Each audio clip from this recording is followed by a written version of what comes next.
चिंचोली नकीब येथील मातंग समाजाच्या युवकाचा घातकीपात मृत्यू संशयाच्या भोवऱ्यात। नमस्कार, मी Jayashree Sonawane, Blue Storm TV news मध्ये आपलं सर्वांचं स्वागत आहे आणि ही बातमी आहे छत्रपती संभाजीनगर जिल्हा प्रतिनिधी सतीश लोखंडे यांच्याकडून। फुलंब्री तालुक्यातील चिंचोली नकीब येथील मयत तरुण गोकुळ सुरेश दनके हा दिनांक 2 ऑक्टोबर 2025 रोजी कामावर गेला, परंतु तो त्या दिवशी घरी परत आलाच नाही। घरच्यांनी त्याचा बराच शोधाशोध केला, मात्र तो मिळाला नाही।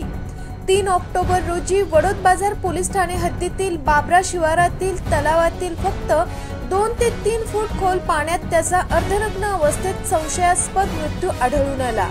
मयताच्या कुटुंबाचा आरोप आहे की जुन्या वादातून आमच्या मुलाची हत्या करण्यात आली आहे व ही घटना कट रचून घातपात केल्याचे सांगत आहे।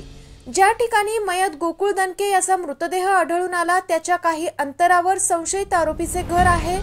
2 ऑक्टोबर ते आज रोजी 16 ऑक्टोबर पर्यंत 15 दिवसाच्या कालावधीत पोलीस प्रशासन नुसता गुन्हा दाखल करून घेण्यास चालढकलपणा करत आहे। दिनांक 13 ऑक्टोबर रोजी लहुजी क्रांती सेनेच्या सिल्लोड तालुका वतीने वडोद बाजार पोलीस ठाण्याचे सहाय्यक पोलीस निरीक्षक सुनील इंगळे तसेच पोलीस उपनिरीक्षक सचिन क्षीरसागर यांची भेट घेऊन त्यांना सदर घटनेमध्ये गुन्हा दाखल करून संशयित आरोपींना अटक करावी या मागणीसाठी निवेदन देण्यात आले आहे।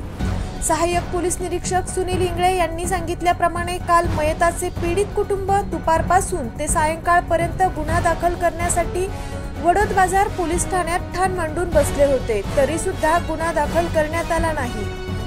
तरी पोलीस प्रशासनाने गुन्हा दाखल करून गुन्हेगारास तात्काळ अटक करावी असे मयत कुटुंबाचे म्हणणे आहे।